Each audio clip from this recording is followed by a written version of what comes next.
Okay.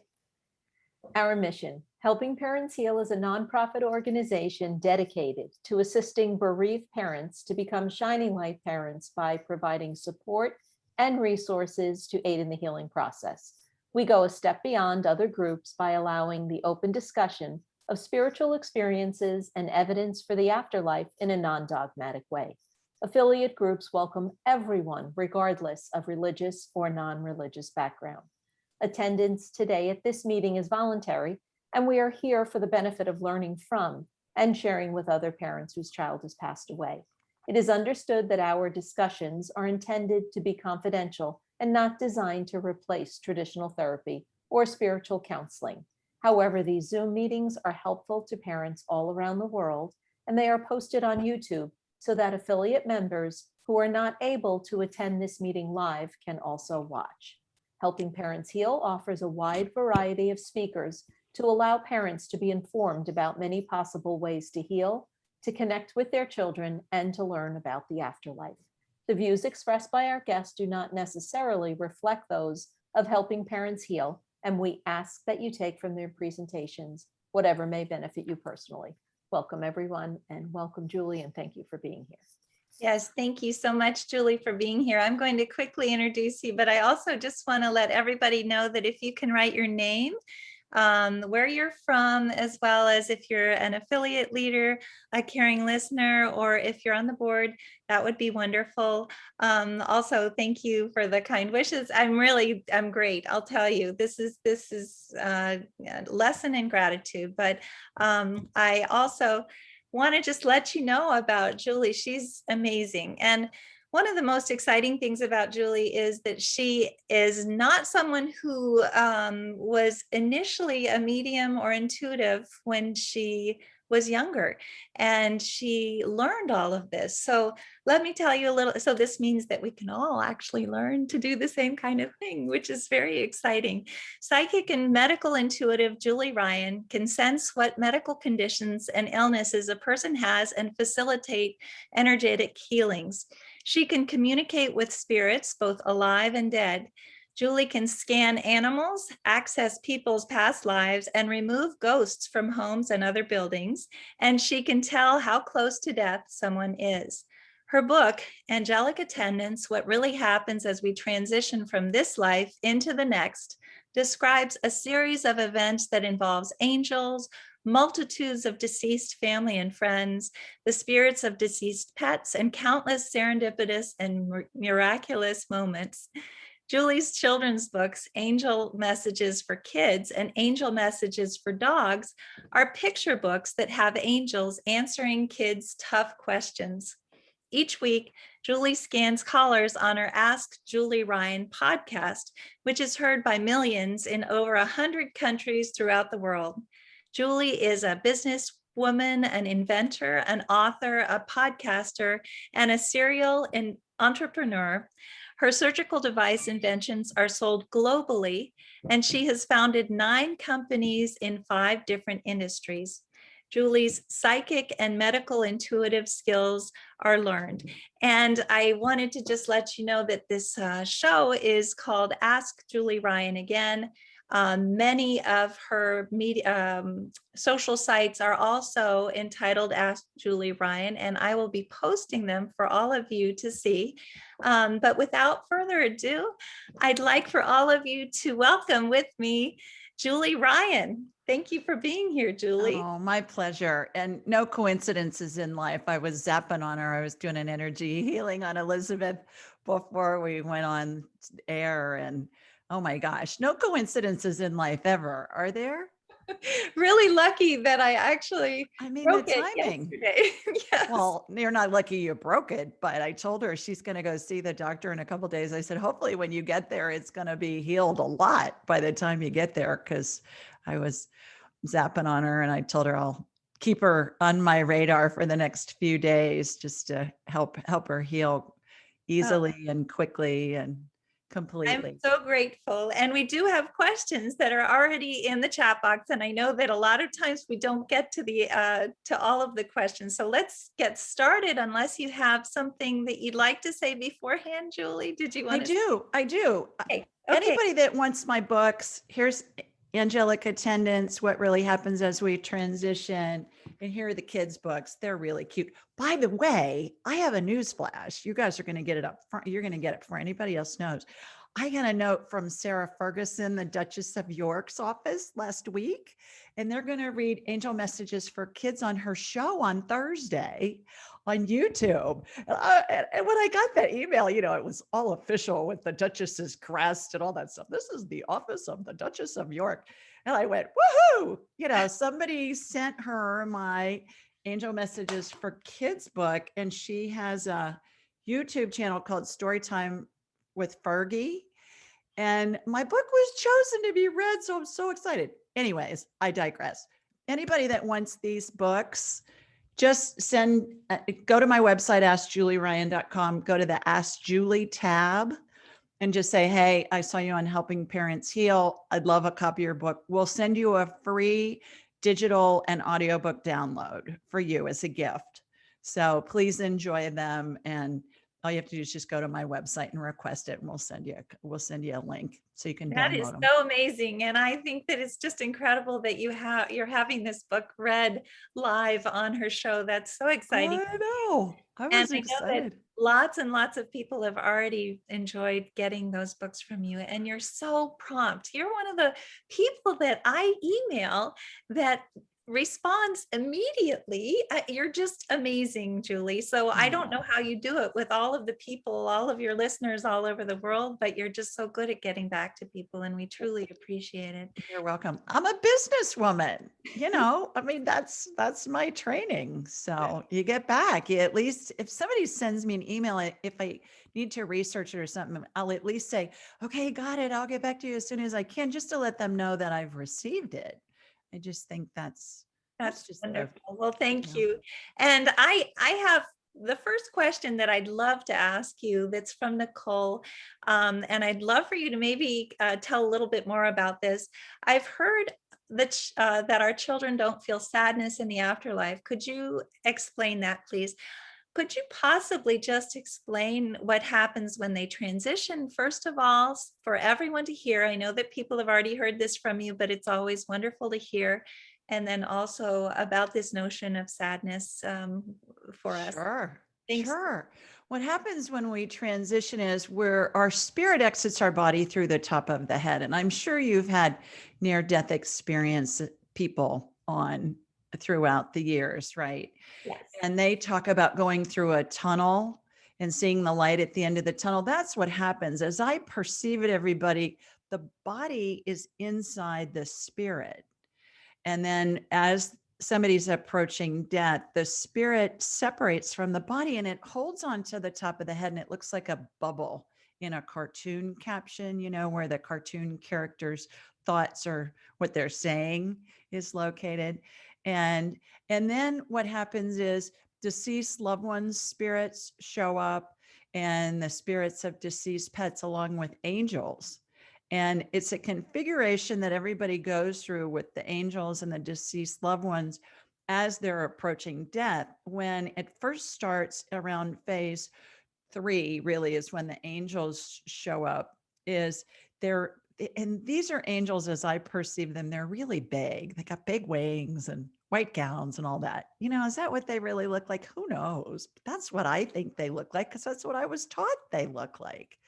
Certainly, like the statuary and the paintings, somebody raised in an indigenous culture in the middle of the Amazon may see it as a blob of purple energy or green energy or something. But we're all gonna see things and think of things in a way that it's going to work with our own frame of reference. So that's how I was taught angels look. And so they show up, and then they're in a circle, and then they go out into a horseshoe and eventually a straight line. And it's my perception that time doesn't exist in the spirit world. So time is a human creation. And in the spirit world, there isn't time. So whether somebody dies instantly, like in the case of a homicide or suicide, or whether they die over days, weeks, months, even years, everybody goes through these 12 phases of transition. And if you go to my website, askjulieryan.com, there are illustrations of these phases on my website, and you can download them. So in the future, when you have somebody who's dying and you want to know how close to death they are, whether you're with them or not, all you have to do is just ask, what phase of transition is my mom in? What phase is whoever in? And you're going to get an answer. Phase 7, phase 9, phase whatever. It's whatever comes in first, as fast as you can snap your fingers. If you think about it for more than a couple of seconds, that's going to be your brain talking to you. And then you'll know how close to death they are. And we can tell based on how quickly they're progressing through these phases if it's imminent or not. Because as I mentioned, it can be very quick or it can be prolonged. People that have dementia and Alzheimer's, I find oftentimes it takes a long time for them to transition. And what they tell me telepathically, I can communicate with the person who's dying. And I always ask 3 questions. Are you ready to go? Are you in pain? And what do you need? And the stories are just endless of what they need. And there are stories in my book about that. But the thing with the Alzheimer's patients and people with dementia, it's not unheard of for them to take a couple of years to go. And they'll tell me a lot that they're just giving their family members the opportunity to get used to them not being around. It's really interesting. So as far as sadness in the spirit world, all emotion that's a human emotion stays with the body when somebody dies, whether it be a child or an adult or an elderly person. All spirits are pure love. So spirits come to humanity to have the human experience, and emotions are all part of the human experience. So heaven, as we know it, is all pure love, pure joy, pure happiness. That's beautiful. And I have another question asking a little bit about what it's like there. And I know you've talked to us about this before, asking if they live in houses, what exactly they're doing over there. I know you've accompanied people over there, but haven't really gone into heaven. But is there anything that you could tell our moms and dads about what it's like over there for our kids? What I understand is it's however they want it to be, and they can change it at any moment. Because in heaven, what my understanding is as soon as we think of something, our spirit, it manifests instantly. Did any of you watch Bewitched, the TV show in the 60s and 70s?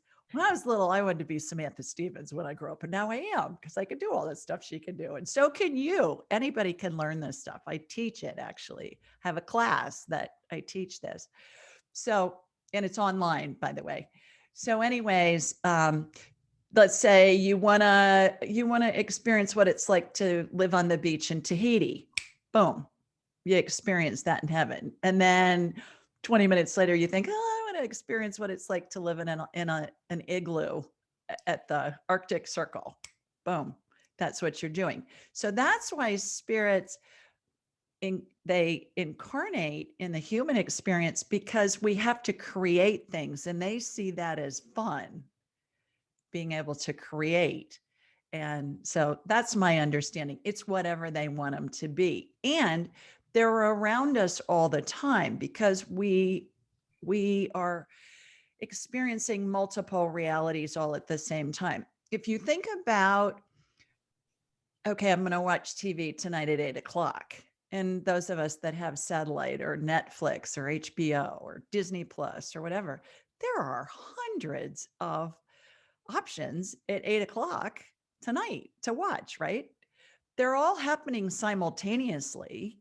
They're all real, but where we focus our energy and our attention is what we perceive. That's how I perceive different realities. There are lots of different realities all happening at the same time. Where we focus is the reality that we perceive. Does that make sense? It does, yes, and thank you. That's a wonderful explanation. I have a really beautiful question from Aza, actually, Jessica. Is it okay to ask our kids to help us heal up? Is that something that we can Oh, do, yeah, and would they be able to do absolutely. so for us? Absolutely. Absolutely. And you can ask your kids how you can heal better or faster or more completely. So, again, what I was saying is you ask a question and they're going to answer you within a second. It's going to come in as fast as you can snap your fingers.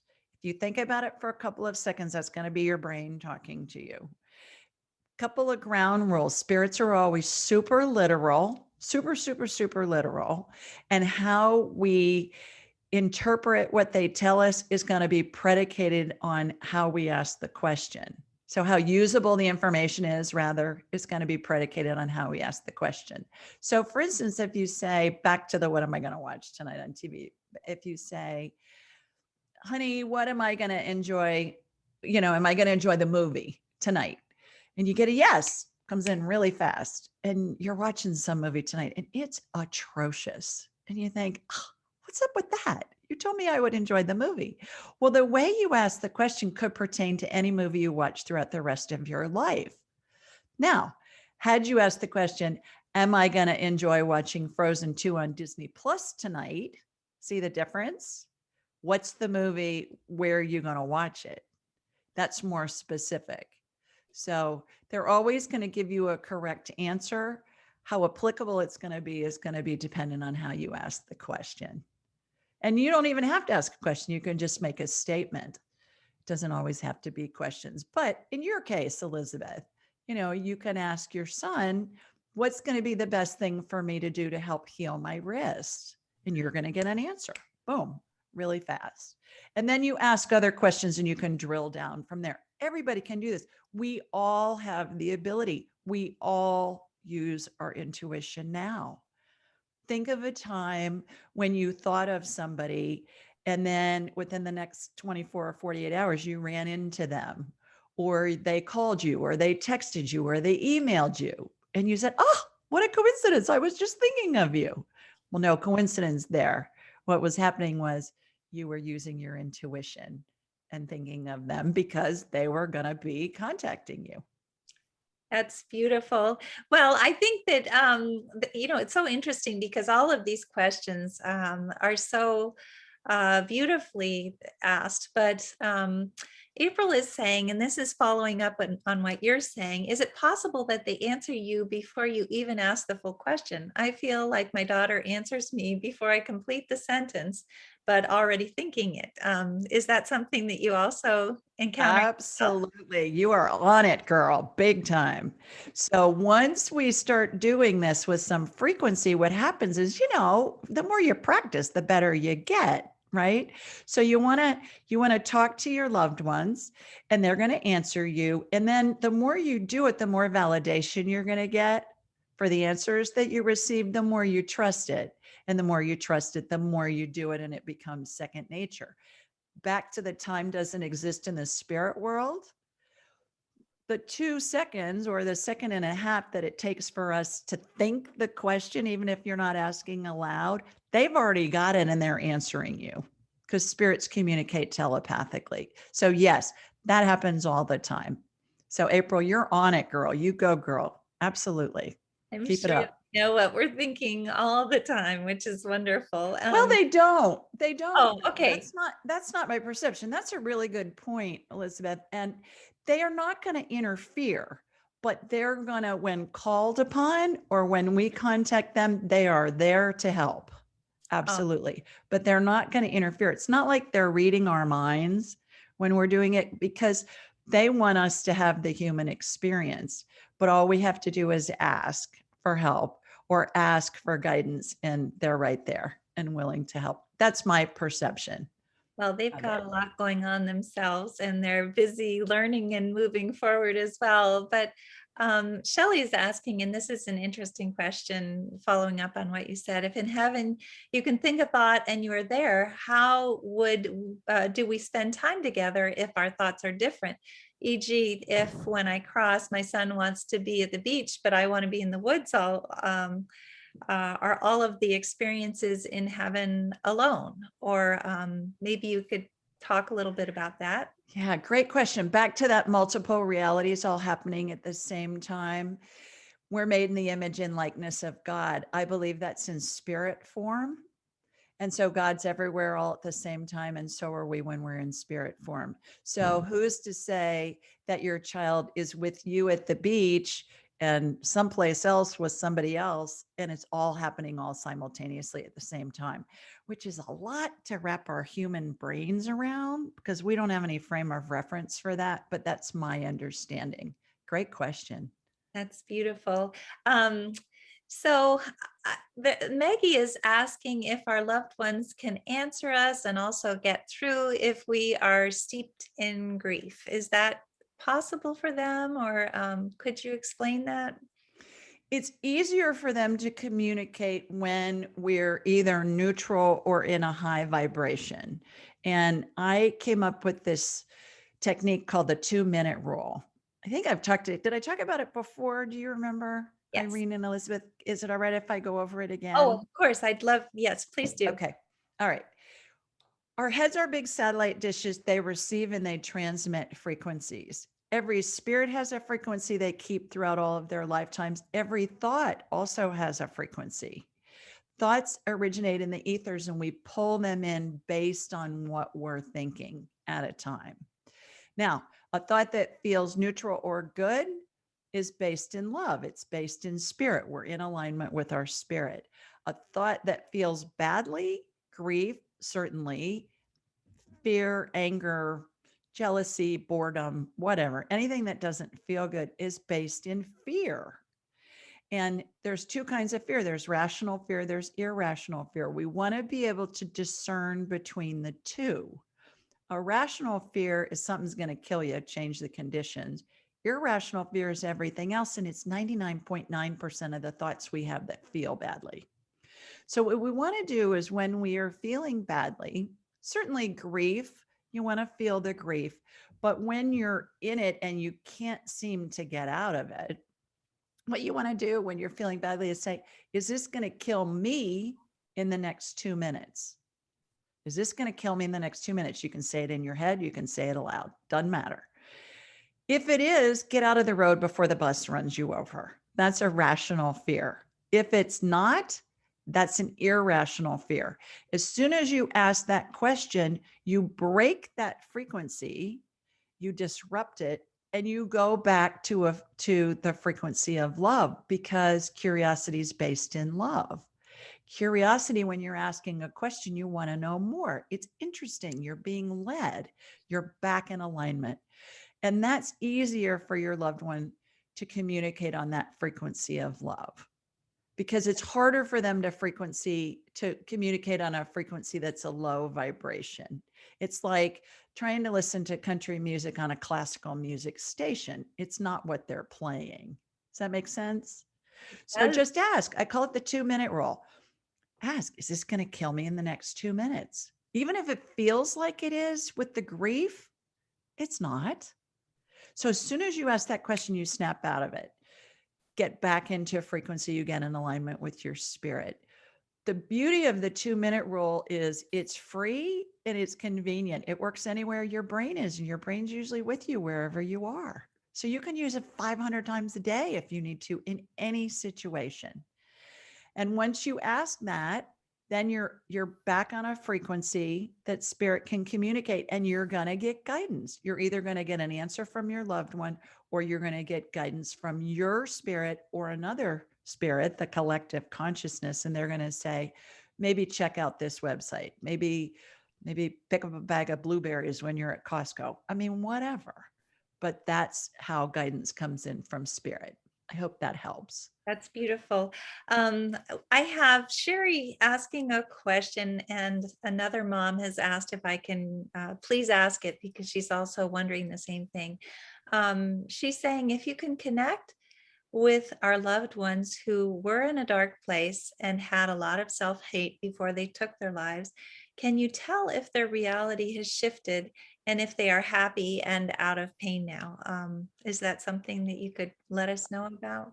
All the time. I do it all the time, especially when someone has committed suicide. I hear that so much. And again, all emotions are part of the human experience, so they stay with the body when somebody dies. All spirits are pure love. So that desperation and all of that the person feels before they die all stays with the body. Everything is pure love in heaven. That's beautiful. And I agree. And not only that, but I would love for you to just, we, we talk about the fact that our kids are not only happy, healthy, and whole, but that they all spend time together. I feel that all of our kids are attending this meeting tonight, that they're with us. But also, one of the moms is asking, is my son here at the meeting tonight? Can you maybe talk about that? Is that something that you have any idea about, whether or not our kids Sure. are together? Sure, absolutely. The way that it works back to the bewitched example, when Samantha Stevens would yell, "Mother," and then Endora would come in right away, or she'd yell, "Uncle Arthur," and Uncle Arthur would come in right away. That's how it works. Back to when we talked about our heads are satellite dishes. All you have to do is think of your loved one, and boom, they're right there. That you're connecting to their vibration of their spirit, and spirits keep the same frequency throughout all of their lifetimes, and we all live many, many, many, many lifetimes. So all you have to do is think of them, and they immediately come in. Now, also, when you're doing something that's random, like folding laundry or driving down the street or cooking dinner or whatever, and you think of your loved one, that's them letting you know they're with you. If it's not anything connected to them, that's them letting you know that they're close by. So all you have to do to connect with them is just think of them. And then they're immediately there. And That's you can communicate with them. Remember, you say something to them, they're going to answer you within a second. And the more you do it, the better you're going to get, the more validation you're going to get on the answers you get, the more it's just going to be second nature. And it's similar to, if you think about, I can teach you how to play chopsticks, but that doesn't mean you're going to be a concert pianist next week. You're going to need to do it some. You're going to need to practice it. And it's the same with this. that's what you've done as well. You Exactly. started with chopsticks and now are doing amazing things and helping so many people, which is wonderful. So Nandita is asking, why do some people almost leave their body, maybe have what is called an NDE, a near-death experience? And why do some people, like my child, not get the choice to come back and they leave us early? Could you maybe talk a little bit about that? Mm-hmm. It's my understanding from spirit and working with thousands of people over the past several years, thousands and thousands, is that we all decide where we go, when we go, how we go, who's with us when we go, if anybody. Our spirit determines all of that. Now, it's hard for us to wrap our human minds around, why would anybody choose that? Why would my child choose that? We don't know what their spirit came in to explore and experience. Perhaps in a past life, they were the parent of, the sibling of, the spouse of, the child of someone that died in a similar way. In this round, they wanted to explore what it was like to go the way that they went. So the NDEers, it's my perception, and what I've been told by spirit is they wanted to explore that. And so that's why they did. So our spirit is always in control of all of those different facets of passing. And again, it's really hard for us to wrap our human minds around that. But I've been told that so many times that I just take it as truth at this point. That's beautiful. Amelia has a beautiful question. I know that you've talked a little bit about this last time, but she's asking, do our children reincarnate during our lifetime? So meaning that our children who have passed, do they come back again before we get to the other side? It's exactly the same as I mentioned when somebody dies, that their spirit decides when, where, how, who's with them, all of that. It's the same when we come back and we incarnate. So is it feasible? Is it possible? Absolutely. Is there some set rule that applies to every spirit? No. It's every spirit's choice of what they want to do. But like when we pass, the same when we're born, we choose where we're born, when we're born, to whom we're born, the circumstances into which we're born, so that our lives can have a basic trajectory to allow us to explore and experience whatever it is our spirit wants to come in and explore and experience, is my understanding.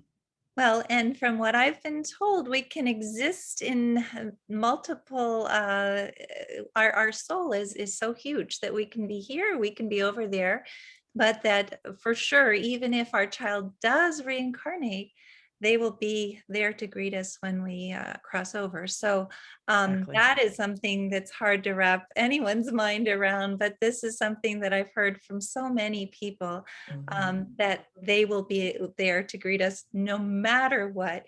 And I do have a question about from Donna. Does the spirit know who they were in their last life? They definitely do. Correct, Julie? They do. And it's so fun to do past life stuff, you guys. Oh my gosh. It's so fun because we get information oftentimes that we can corroborate with online historical documents, whether that be some war or battle or something that somebody fought in, or census data, or historical, any kind of historical data. It's really fascinating. I was with a friend and we did a past life thing. Well, we got this little town that he had lived in this past life, and he looked it up and he couldn't find it anywhere, but he found it on an old map, and the town had been incorporated into another town.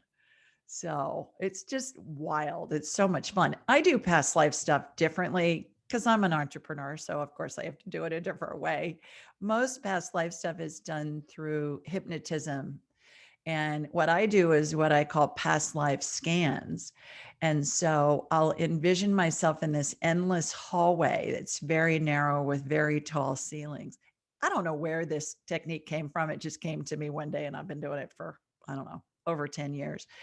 And on the hallways are 12-inch by 12-inch mirrors that are lined up perfectly vertically and horizontally. And so we'll ask a question like, does Irene have a past life in which she was a championship pro golfer? Because I know she likes to golf. And so the lifetimes that correlate with that, those mirrors, each mirror represents a different lifetime. They will come out from the wall as if they're on a hydraulic arm. And then I'll say, show me the one that correlates the most. And that one will come out the farthest.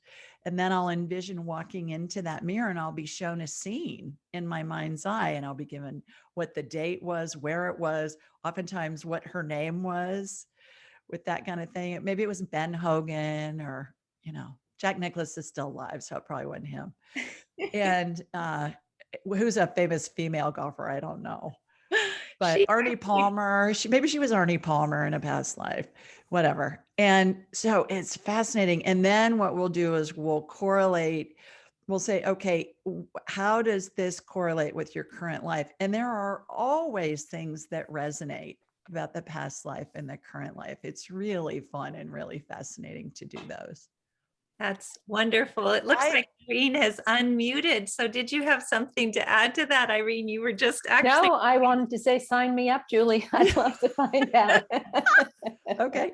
Well, the other thing about soulmates and past lives that I think it's important to remember, we always think of a soulmate as we only have one soulmate in life, and it's going to be our romantic partner.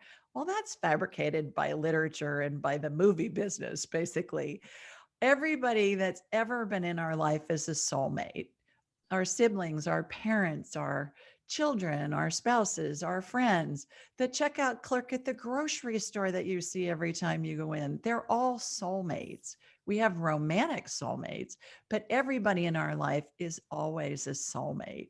So I just wanted to throw that in too. Well, that goes along with one question that we were asked by Anna, and do our children reunite with past loved ones? And I think that you would say a resounding yes, definitely, which is Wonderful. One other point too, back a couple of questions ago, you had mentioned, Elizabeth, that our children are there waiting for us when we transition. In my book, I talk about that. It's the Welcome to Heaven Committee.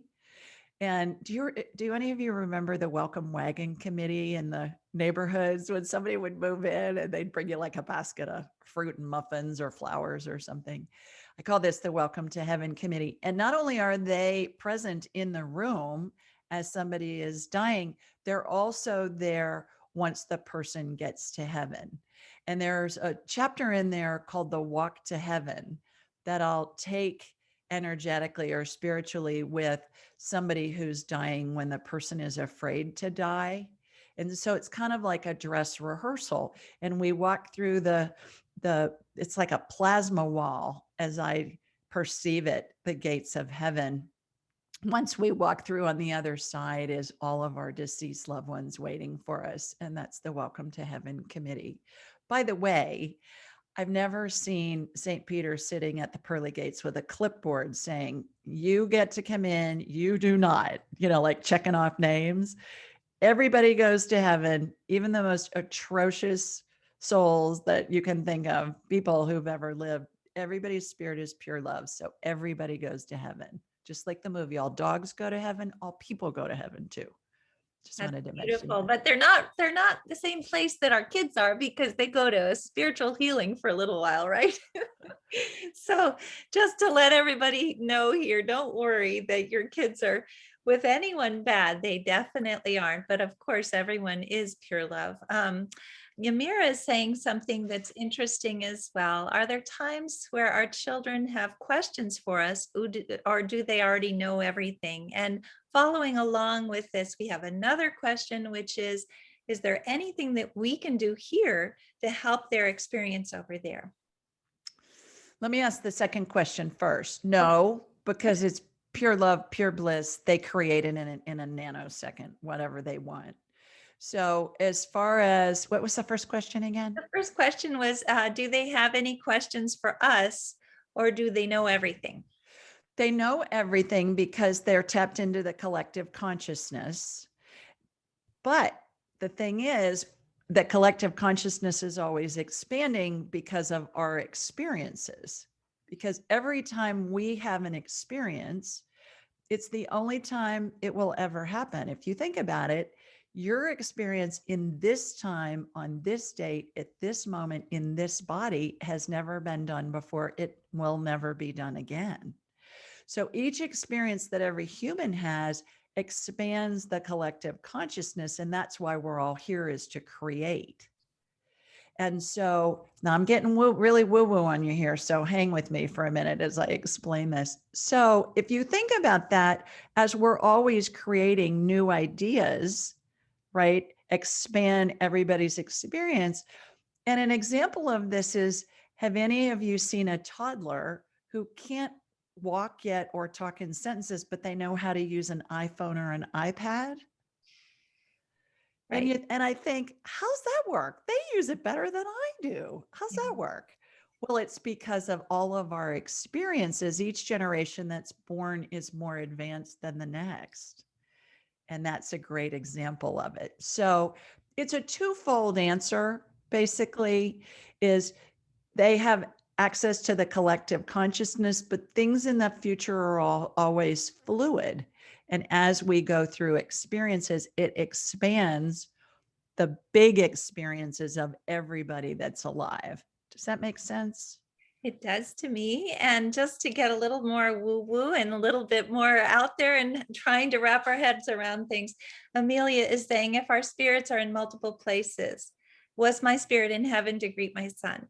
I don't know how you feel about this, but George Anderson has talked about the fact that parents who have transitioned have, children who have transitioned have let the parents know in readings that they were met by the parents.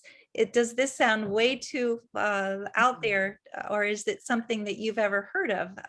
Great question. I don't know. So let's ask the spirits and beyond and see what I get. My experience has been that the parents that are still alive, it's always the maternal spirit of someone who's deceased, obviously spirit.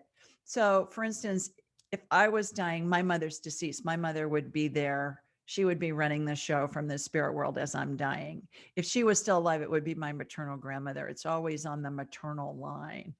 And it's been my experience that the Welcome to Heaven committee is spirits of people who are our deceased loved ones. So let's ask, is it possible for the spirit of a parent who's still alive to greet their child in heaven? I get a yes.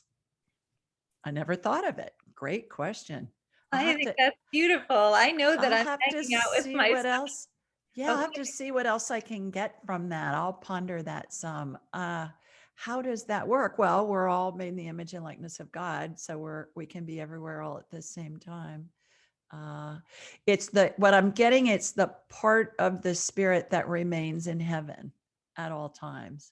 So, wow, That's that's a beautiful. revelation. But Yeah. Julie, I feel like when I dream at night, and I don't remember my dreams most of the time, but I feel that I'm spending time with both of my kids, and I wake up knowing that I've been with them. And I'm not very good at remembering all of this, but if I'm over there right now, I could easily have been over there when they transitioned as well, which is again something that we all have to wrap our heads around. But it's Well, if I could make a note on dreams, when you have dreams, everybody, and they feel like they're in super high def, it's like the colors are crisper and the feelings are more real. And sometimes you'll wake up and the hair on the back of your neck or on your arms is standing up straight. That's a visit. That's not a dream. That's a visit. And that's how you can tell the difference between a visit and a dream. Is it's like it's in super high def. Colors are more vibrant, the feelings are more intense, the experiences it, and you normally will remember it. A lot of the time you'll remember it. So I just wanted to make that point. Well, I've had a few of those too. And I think that a lot of the people on here as well have had those incredible dream visits. And that's a little different. I just feel like whenever I go to sleep, I'm able to just spend time with him, and maybe I don't remember it, but that's okay as well. Yeah. We have so many people thanking you and saying things like, this confirms that my son is so happy where he is, that this is beautiful, Julie, for instance. But I have a question that I think is interesting, and I don't know if you can answer this or not, but do our loved ones who have passed know when we will pass? At one point, do they know that they will be greeting us at some point when we pass? So is it something that they already are aware of, and or is it something that's still unknown to them? No, they know they'll be greeting us. And guess what? None of us gets out of that. We're all going to die at some point. It's going to happen to every one of us. So, yes. But it's interesting. My experience has been that, again, it's the maternal spirit that runs the show from the spirit world when somebody's dying. So they bring in the angels, they bring in the deceased loved ones. And it's deceased loved ones from many lifetimes and deceased acquaintances. So if you listen to or read Angelic Attendants, you'll hear about, there'll be people there in different period dress, like somebody from the Renaissance, or I've seen women in mini skirts and go-go boots from the 1960s, and people from different eras. So it's not just people that they've known in this lifetime, it's people from all lifetimes. And there are so many spirits there as part of the Welcome to Heaven committee that they look like dots on the horizon to me. I mean, it's hundreds, if not thousands of them that are there when our loved one is dying. It's really remarkable. And I know you've had Chris Kerr on, Dr. Chris Kerr. Yes. In his book, Death is But a Dream. Really, it validates everything that I see from the spiritual side, because he did research on 1,400 hospice patients, close to 90% of whom that report seeing their deceased loved ones as they were approaching death, either in dreams or in visions. And so I love it when science catches up with woo-woo. That's what I tease them and tell them, that that's what happened with our books. Well, that is beautiful. And he's amazing. And we loved having him on here. Thanks to you. And it's an amazing documentary as well. Death is but a dream. Also, I just wanted to say that when you're talking about all these dots on the horizon, I think all of us feel this way. I especially feel this way. One of the most exciting moments of my life will be when I get to hug every single one of these kids, because I know that they're all going to be there.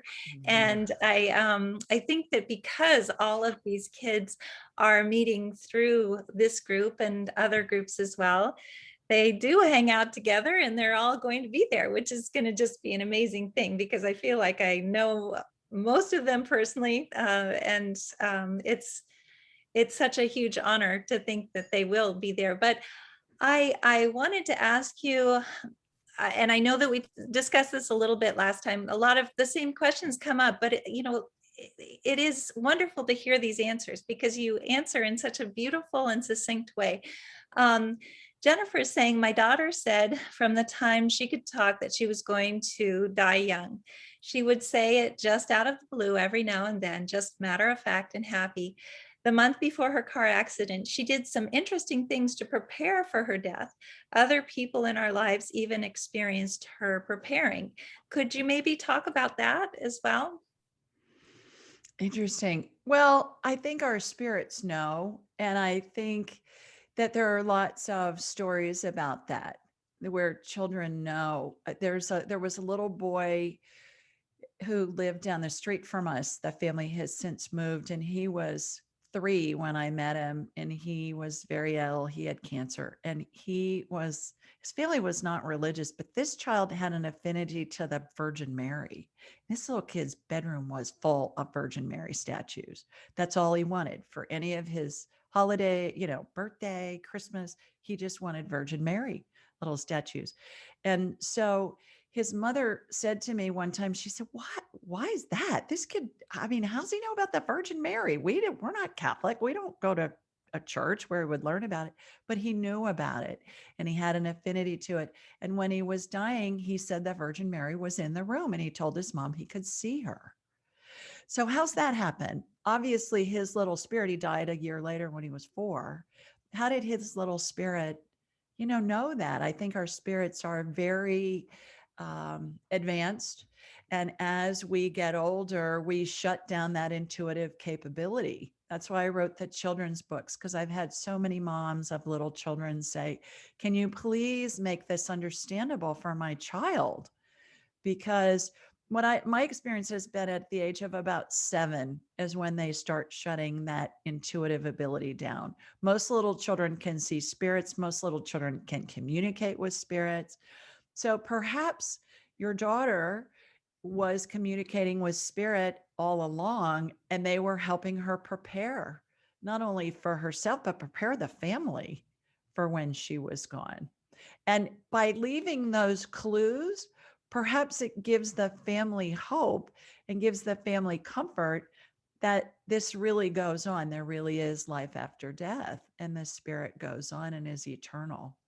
Those are my thoughts that are coming in from Beautiful. that. Tabitha's asking a question. I just want you to reassure her that kind of goes in the opposite direction. She's saying, when you have signs before a child's sudden death, were you supposed to intervene? I didn't realize what was going on until my son passed. Then all of the signs made sense. This bothers me a lot. Okay, this would be a great time to use the 2-minute rule. If it bothers you a lot that you didn't know ahead of time, is that going to kill you in the next 2 minutes? No, it's not, which means it's based in an irrational fear that's false. All spirits decide when they go, where they go, how they go, who's with them when they go. They are in total control. All of our spirits, all of our children's spirits, all of our loved ones' spirits who pass. So great time to use the 2-minute rule. Get out of that frequency, get back into alignment with your spirit, and then ask your child a question about it. They're going to answer you within a second. Then refine it down. Keep asking questions, keep the dialogue going, and you'll get the answers that you need from your child. And they're going to be, no, it was perfect the way it all unfolded, even though it was horrific for you. It was perfect for what my spirit wanted to explore and experience. That's beautiful. And it's interesting when you just said that, I got goosebumps as you were saying about the two, the 2-minute rule, but also just the fact that, yes, step away from anything that's running through your mind over and over again. That's not going to kill you. Just get away from it, because this is school and we're learning stuff. They're home. They are completely fine. And we're here to learn important things like breaking a wrist every once in a while, but also many more things that are much more difficult, I know. But I But say something else about that being, we've all been in that hamster wheel. It's like, God, these thoughts just keep going over and over and over again in our heads. When that happens, we're out of alignment with our spirit, and it's always based in an irrational fear. And remember, all irrational fears are false. So what we're doing is we're replaying something that's not real in our heads, which is why there's never a solution to it, or it feels like there isn't, because it's not real. We're making it up. So I just wanted to add that point. Didn't that's mean to interrupt. Sorry. no, that's beautiful. We have a few minutes left. Aaron has asked, can our body sense a tragedy before it happens? I had extreme anxiety a little less than 3 weeks before my son passed, heart palpitations, symptoms, and fear like I never experienced before. Did my body know? Yes, because your intuition was telling your body. Yes. Okay, good. That's, um, and let's see. Trish is asking a question a lot of people have asked, if I could ask this of you. I think I always knew my son would choose to end his life. Him choosing to do so at the age of 14 was a shock. Do you come across many people that think they knew that? So is this something um, that you experience quite frequently, having people know that their loved ones are going to pass prematurely in the case of these kids? Or is it something that is fairly rare? I would say it's fairly rare. Fairly rare. But again, your intuition, depending on how in touch you are with your intuition, you're going to get guidance. And the guidance is always going to help you get through everything. And remember, our spirit came in to explore what we're exploring in this lifetime. No matter how horrific it is, we're benefiting from it in some way, because perhaps we were the person who died and we want to experience what it was like to be the parent this round, and all of that. The other point too, a couple of comments ago with you, Elizabeth, when you got goosebumps or chills when something was said, that's validation from spirit. When you get that, when you get those goosebumps, or you'll feel like a wave of energy, that's spirit saying, yep, that's right. That's validation coming from spirit. I've heard those called angel bumps, which I think is cute. That's Yeah. wonderful. Yes. Okay. I think this is a great question for us to kind of wrap up on, because I know how you're going to answer. And I think that this is a very important thing for all parents to know. Aza is saying, if we find happiness, will that make our kids happy? I sometimes feel like I should not find joy. What do you think about that, Julie? Yeah, they all want us to be happy. Absolutely. Absolutely. And nobody can control anybody else's reality, because nobody can control our thoughts. We're the only ones that can control that. Spirit can't even control our thoughts. So, absolutely. And if you want to be in communication with your deceased child, you need to be in alignment phase. So, either neutral or feeling good, because it's easier for them to communicate on those channels. Let's say they're at a higher end on the radio station dial versus a lower end. So it's easier, but absolutely, all spirits are pure love, and that's all they want for everybody. That's beautiful. So I just want to reiterate, there are a lot of people here telling you, first of all, how much they appreciate what you're saying. But Maggie is saying, going back to that 2-minute rule, I tell myself those thoughts are a waste of the imagination, which is completely true, obviously. Az is saying, what a great meeting. Thank you so much. Tabitha is saying, I'm trying to break the guilt cycle. It's been so bad since his suicide. Do you have any tools to help us with breaking that hamster wheel, getting out of that, besides the 2 minute rule? But um, obviously, first of all, I'd like to hear about any upcoming workshops that you're doing. I know too that this book is just amazing and that everyone should take a look at it. The books for the kids are available as well in PDF form, and Julie sends them free of charge. But any other thoughts or tools about being able to get out of that cycle? Because I think that that's one of the hardest things about healing, is getting out of that cycle. Yeah, it's the 2-minute rule. The 2-minute rule is really the golden thing, you guys. It's just golden. It works great. Make it a habit. The more you do it, the easier it's going to be. It's just going to be instant. So the 2-minute rule, when you're feeling badly, is just going to kill me in the next 2 minutes. If it's not, then you know that the thoughts that you have are false, and it gets you back into alignment with your spirit. And then you ask, how is this benefiting me? Well, it's benefiting you in illuminating you're focused on something that's not real. It's fake news. It's false. And when you do that, the more you do that, the better you're going to feel. The better you feel, you're going to walk around eventually and you're going to think to yourself, gosh, I just feel good most of the time. And I don't even know why. Well, it's because you're in alignment with your spirit. Now, having said all that, when you're in alignment with your spirit 100% of the time, you're dead, because we're here to create, and we create out of contrast. So we're supposed to have the contrasts in our life. So when we know what we don't want, it helps us create what we do want. Well, that's perfect. So can I just tell you a few thoughts? Donna's saying, thank you so much. This was awesome. Maggie's saying this was lovely. Az is saying she would love to attend a workshop. So I don't know if you have anything that's upcoming. We can also put it into the information on this YouTube. Do you have anything that might? I have my show every Thursday night. It's a live syndicated radio show, and then we take the commercials out and we release it as a podcast. So you can call into my show any Thursday night. Ask Julie Ryan. AskJulieRyan.com. All the information's there. I do a class that I call Angelic Attendant Training, and I teach people how to do all the stuff that I do. Medical, talk to deceased loved ones, past lives, how close to death somebody is, spirit guides, angels, the whole 9 yards. It's online. It's a blast. We have so much fun. I limit it to 12 people. I am working on an online self-guided class on these 12 phases of transition that I hope to have out within the next month or 6 weeks. So that will happen too. But the cool thing about my class is then you're in a community of people who are all doing this from all over the world. And it's just so much fun. I always say, you guys are going to have a blast. And they say, yeah. I'm interested in doing this. And then they take it and they always say, oh my gosh, you weren't kidding. It's so much fun. So those are what I do.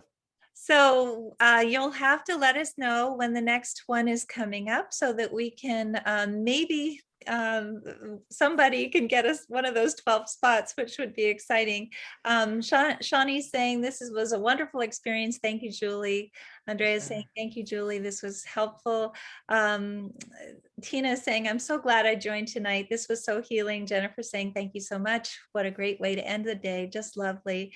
Nandita is saying, I love the way that you explain everything. Thank you. And it goes on and on. But I just wanted to let you know that we always unmute everyone before we end and ask them to say thank you and goodbye. Are there any other things that you wanted to tell us before we do so? Sure. Everything's at AskJulieRyan.com. All the links to the show, to my training, everything's at AskJulieRyan.com. AskJulieRyan.com. Click on the Ask Julie button if you want the books. If you have kids or grandkids and you want the children's books, just say, hey, please include those, and we'll get them to you. And sending you lots of love from Sweet Home, Alabama. Thank Thank you you, so Julie. much. So Yeah, let's go ahead and let everybody unmute. Thank and you. Thank you for being here. Thank you, Thank Julie. you. Good night, everybody. Julie. Julie. Thank Thank you. you. Bye, everyone. Thank you so much, Julie. Wonderful. Thank you. Have a Bye-bye. wonderful rest of Thank the day. you. See you Thank tomorrow. you. Bye.